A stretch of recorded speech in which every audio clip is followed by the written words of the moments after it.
ظالم کون ہے؟ جانیے قرآن سے۔ سلام علیکم، سلامتی اوپر آپ سب کے۔ بھائی کیا سوچ رہے ہو؟ بھائی اللہ نے قرآن میں 290 کے قریب آیات میں ظلم اور ظالم کا ذکر کیا ہے، تو یہ ظالم کون ہے اور یہ ظلم کیسے ہوتا ہے؟ بھائی آپ نے بہت اچھے سوال کیے ہیں۔ قرآن میں نہ صرف ظلم بلکہ ظالم اور ظلمات کا لفظ بھی آیا ہے، اور قرآن کے مطابق ظلم اللہ کی آیات کو نظر انداز کرنے یا جھٹلانے کا عمل ہے، اور ظالم وہ ہے جو اللہ کی آیات کو نظر انداز کرتا ہے، ان پر عمل نہ کر کے یا ان آیات کے ساتھ جھوٹ گھڑتا ہے۔ اور ظلمات یعنی اندھیرے، یہ وہ حالت ہے جس میں آپ اللہ کی آیات کو نظر انداز کر کے یا آیات کے ساتھ جھوٹ گھڑ کے پہنچ جاتے ہیں۔ آئیے اب ان الفاظ کو آیات کے ذریعے دیکھتے ہیں اور سمجھتے ہیں، اور سب سے پہلے تصدیق کرتے ہیں کہ ظلم ہوتا کس پر ہے۔ آپ سورہ نمبر 10 اور آیت نمبر 44 دیکھیں۔ ان اللہ لا یظلم الناس شیئا ولکن الناس انفسہم یظلمون۔ بے شک اللہ ظلم نہیں کرتا لوگوں پر کچھ بھی، اور لیکن لوگ اپنی ذات نفسیات پر ظلم کرتے ہیں۔ بھائی اس آیت کے مطابق ظلم وہ ہے جو ہم اپنی ذات پر کرتے ہیں، مگر میں سمجھتا تھا کہ جو ہم دوسروں کے ساتھ غلط کرتے ہیں وہ ظلم ہوتا ہے۔ بھائی جو آپ دوسروں کے ساتھ غلط کرتے ہیں وہ ظلم سے زیادہ جرم ہوتا ہے، اور ظلم وہ ہے جو آپ اپنے ساتھ آیات کو نظر انداز کر کے کرتے ہیں۔ تو بھائی ہم یہ ظلم اپنے ساتھ کیسے کرتے ہیں؟ اس کے لیے آپ سورہ نمبر 7 کی آیت نمبر 177 دیکھیں۔ ساء مثلا القوم الذین کذبوا بآیاتنا وانفسہم کانوا یظلمون۔ بری مثال ہے اس قوم کی جن لوگوں نے جھٹلایا، جھوٹ گھڑا ساتھ ہماری آیتوں کے، اور اپنی ذات نفسیات پر وہ ہیں ظلم کرتے۔ بھائی اس آیت میں اللہ بتا رہے ہیں کہ جو لوگ اللہ کی آیات کو جھٹلاتے ہیں یا آیات کے ساتھ جھوٹ گھڑتے ہیں وہ اپنے نفس پر ظلم کرتے ہیں۔ جی میرے بھائی، ظلم آپ اپنی ذات پر کرتے ہیں۔ جب آپ اللہ کی آیات میں دیے گئے اللہ کے حکم کو نہ مانیں، یا آپ اللہ کے حکم پر عمل نہ کریں، یا آپ اللہ کے حکم کے ساتھ جھوٹ گھڑیں۔ بھائی یہ اللہ کے حکم کے ساتھ جھوٹ کیسے گھڑتے ہیں؟ بھائی آپ کی زندگی کا ہر وہ معاملہ جو اللہ کے نزدیک اہم ہے، اس پر قرآن کی آیات میں اللہ کے احکامات یا فیصلے موجود ہیں۔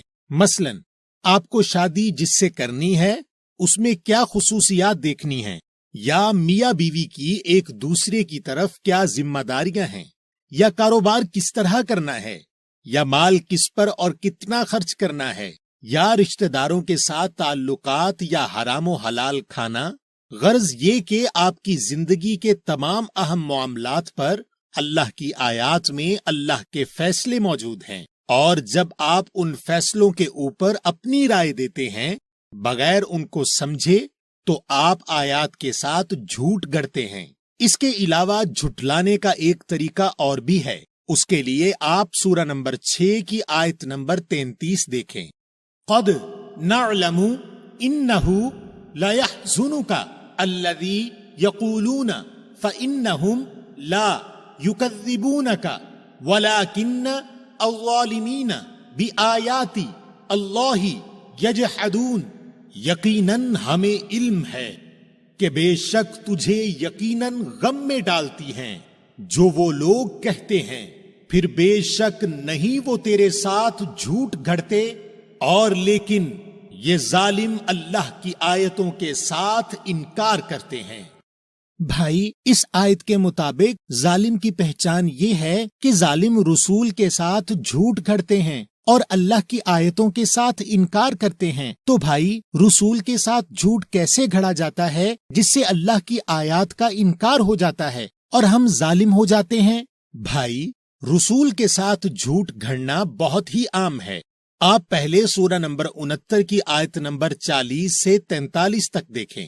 انہو لقول رسول کریم وما ہوا بقول شاعر قلیلا ما تؤمنون ولا بقول کاہن قلیلا ما تذکرون تنزیل من رب العالمین۔ بے شک یہ یقیناً قول ہے رسول کریم کا، اور نہیں وہ ہے ساتھ قول کسی شاعر کے، کم ہے جو تم ایمان لاتے ہو، اور نہیں وہ ہے ساتھ قول کسی نجومی کے، کم ہے جو تم نصیحت لیتے ہو، نازل ہوا تمام جہانوں کے رب سے۔ بھائی، اس آیت میں اللہ کہہ رہے ہیں کہ یہ یعنی قرآن رسول کریم کا قول ہے اور اسے اللہ نے نازل کیا ہے۔ جی میرے بھائی، چونکہ قرآن رسول کریم نے ہم کو بیان کیا، اس لیے قرآن رسول کریم کا قول ہے، مگر آپ کو لوگ کہیں گے کہ قرآن صرف اللہ کا قول ہے، اور رسول کے قول کے لیے وہ آپ کو انسانوں کی لکھی ہوئی کتابوں کی طرف لے جائیں گے، جبکہ ان کتابوں میں قول رسول یعنی قرآن کی ایک بھی آیت نہیں، اور صرف سنی سنائی باتیں لکھی ہیں۔ تو ان کتابوں میں لوگوں کے قول ہیں رسول سے متعلق، مگر کچھ لوگ ان سنی سنائی باتوں کو اور لوگوں کے قول کو قول رسول کہہ کر رسول پاک کے ساتھ جھوٹ گھڑتے ہیں اور آیات کا انکار کر کے ظالم بن جاتے ہیں۔ یا اللہ، میں تو ہمیشہ قرآن کو اللہ کا قول اور ان دوسری کتابوں کو رسول کریم کا قول سمجھتا رہا۔ اچھا بھائی، کچھ لوگ ایسے ہوتے ہیں جو آیات کو جھٹلاتے تو نہیں، بس عمل نہیں کرتے، تو کیا وہ لوگ بھی ظالم ہیں؟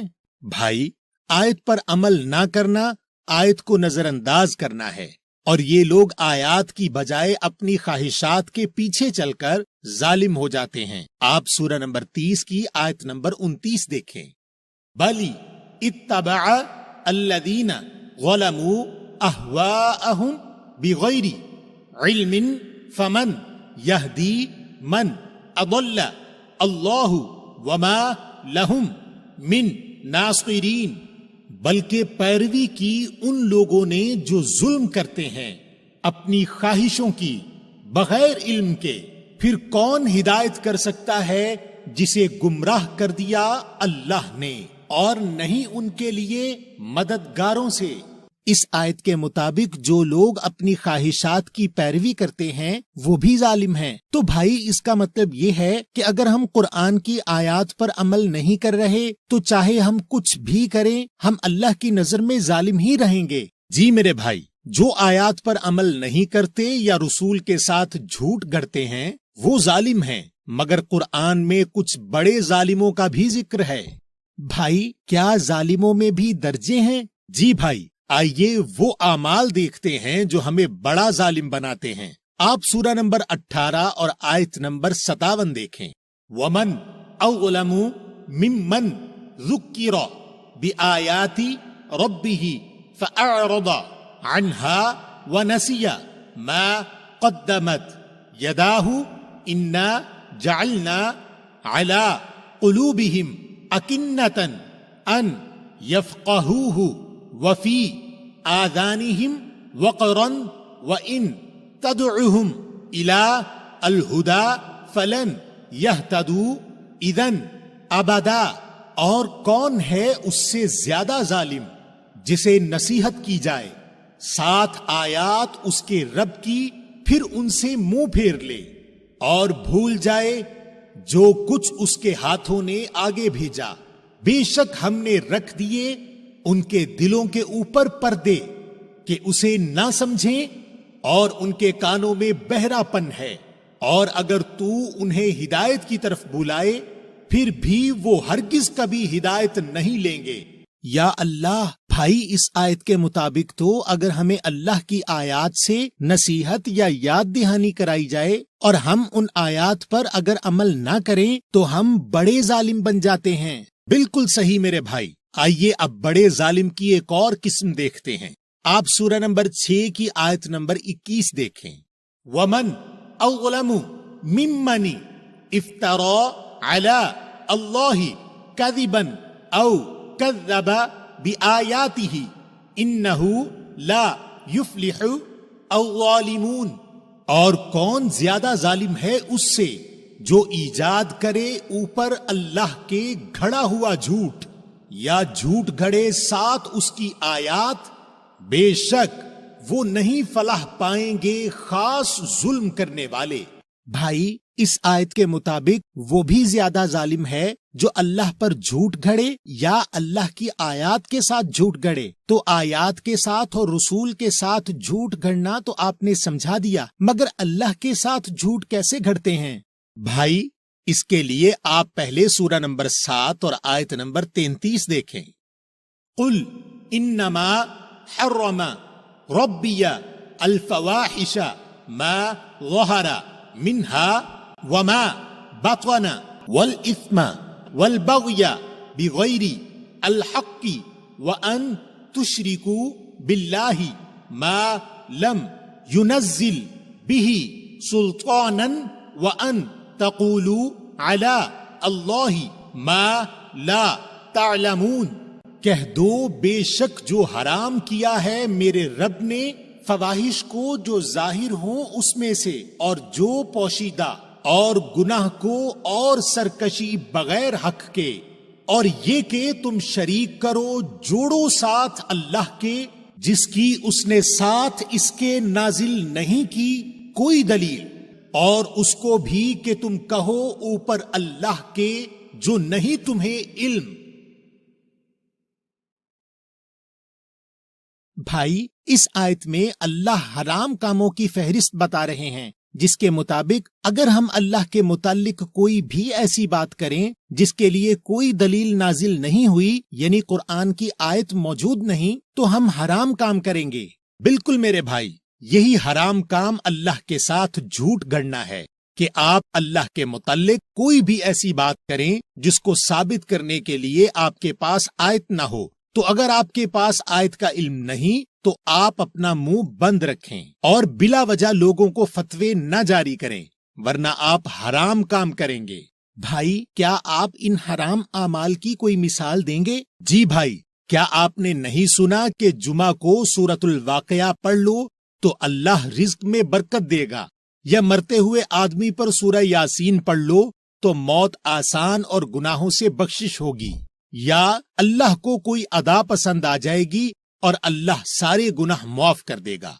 یا اللہ، بھائی میں نے یہ سب سنا ہے اور اب سمجھ میں آیا کہ ہم اللہ کے متعلق جو بھی بات کرتے ہیں اس کے ساتھ اگر ہمارے پاس آیت کی دلیل نہیں تو اس کو بیان کرنا حرام کام ہے، اور ہم اللہ کے ساتھ جھوٹ گھڑ کے بڑے ظالم ہو جاتے ہیں۔ اور اگر ہم یہ کہیں کہ وہ بات رسول کا قول ہے اور وہ بات قرآن میں نہیں تو بھی ہم ظالم ہو جاتے ہیں رسول کے ساتھ جھوٹ گھڑ کے۔ اچھا بھائی، مجھے ظلم اور ظالم تو سمجھ آ گیا، اب آپ ظلمات کیا ہے اور ہم اس میں کیسے جاتے ہیں یہ بھی بتا دیں۔ بھائی ظلمات کو سمجھنے کے لیے آپ سورہ نمبر 6 کی آیت نمبر 39 دیکھیں۔ والذین کذبوا بآیاتنا صم وبکم فی الظلمات من یشاء اللہ یضللہ ومن یشاء یجعلہ علی صراط مستقیم۔ اور جو لوگ جھٹلاتے جھوٹ گھڑتے ہیں ساتھ ہماری آیتوں کے، وہ بہرے اور گونگے ہیں بیچ ظلمات اندھیروں کے۔ جو چاہے اللہ گمراہی کر دے اس کے لیے، اور جو چاہے رکھ دے اس کو اوپر سیدھے راستے کے۔ بھائی اس آیت میں اللہ کہہ رہے ہیں کہ جو لوگ اللہ کی آیات کو جھٹلاتے یا ان کے ساتھ جھوٹ گھڑتے ہیں وہ لوگ ظلمات میں ہیں۔ تو بھائی ہم ان ظلمات یعنی اپنی ذات پر ظلم کرنے والی حالت سے کیسے باہر نکل سکتے ہیں؟ بھائی دیکھیں کہ اللہ آپ کو ظلمات سے نکالنے کے لیے کیا طریقہ بتا رہے ہیں۔ آپ سورہ نمبر 14 کی آیت نمبر 1 دیکھیں۔ الف لام را کتاب انزلناہ الیک لتخرج الناس من الظلمات الی النور باذن ربہم الی صراط العزیز الحمید۔ الف لام را، ایک کتاب نازل کی ہم نے اس کو تیری طرف، اس لیے کہ تو نکالے لوگوں کو ظلمات اندھیروں سے نور روشنی کی طرف، ان کے رب کے حکم سے راستہ کی طرف غالب تعریف کیے ہوئے۔ بھائی، اس آیت کے مطابق ہم اللہ کی کتاب کے ذریعے ظلمات سے نکل سکتے ہیں۔ بالکل صحیح میرے بھائی، آپ اللہ کی کتاب میں موجود اللہ کی آیات کے ساتھ جھوٹ گھڑ کے اور اللہ اور رسول کریم پر آیات بیان کرنے کی بجائے گھڑا ہوا جھوٹ بیان کر کے اور آیات پر عمل نہ کر کے ظلمات میں گئے ہیں۔ تو اب آپ اللہ کی کتاب میں موجود اللہ کی آیات پر عمل کر کے اور اللہ کی آیات کو بیان کر کے ہی ظلمات سے نکل سکتے ہیں، اور اگر آپ اس ظلمات سے نہیں نکلے تو قیامت کے روز ظالم کے ساتھ کیا سوال جواب اور عذاب ہوگا، وہ آپ سورہ نمبر 35 کی آیت 36 اور 37 میں دیکھیں۔ والذین کفروا لہم نار جہنم لا یقضى علیہم فیموتوا ولا یخفف عنہم من عذابها کذالک نجزی کل کفور وہم یصطرخون فیہا ربنا اخرجنا نعمل صالحا غیر الذی کنا نعمل اولم نعمرکم ما یتذکر فیہ من تذکر وجاءکم النذیر فذوقوا فما للظالمین من نصیر۔ اور جن لوگوں نے انکار کیا ان کے لیے آگ ہے دوزخ کی، نہ قضا آئے گی ان کے اوپر کہ پھر مر جائیں، اور نہ ہی ہلکا کیا جائے گا ان سے اس کا عذاب۔ اس طرح ہم بدلہ دیتے ہیں تمام انکار کرنے والوں کو، اور وہ چلائیں گے بیچ اس کے، اے ہمارے رب ہمیں نکال، ہم عمل کریں درست اصلاح والے، برخلاف ان عمل کے جو ہم نے کیے۔ کیا ہم نے تمہیں اتنی عمر نہیں دی تھی جس میں نصیحت لیتا اس میں نصیحت لینے والا، اور آیا تم سب کے پاس خاص خبردار کرنے والا؟ پھر مزہ چکھو، پھر نہیں ظالموں کے لیے کوئی مددگار۔ میرے بھائی، اب یہ آپ کی ذمہ داری ہے کہ آپ قرآن میں موجود اللہ کے احکامات پر عمل کر کے خود بھی ظلمات سے نکلیں، اور اس ویڈیو کو شیئر کر کے زیادہ سے زیادہ لوگوں کو ظلمات سے نکلنا سکھائیں۔ آپ ہمارے کوسچن قرآن آفیشل کے نام سے موجود یوٹیوب چینل کو سبسکرائب ضرور کیجئے تاکہ آپ کو ہماری تمام ویڈیوز فوراً ملتی رہیں، اور آپ ہماری ایپ سٹور اور پلے سٹور پر کوسچن قرآن کے نام سے موجود مفت موبائل ایپ ڈاؤن لوڈ کریں اور ہزاروں سوالات اور ان کے جوابات براہ راست قرآن سے حاصل کریں اور مختلف ترجموں سے قرآن کا مطالعہ کریں۔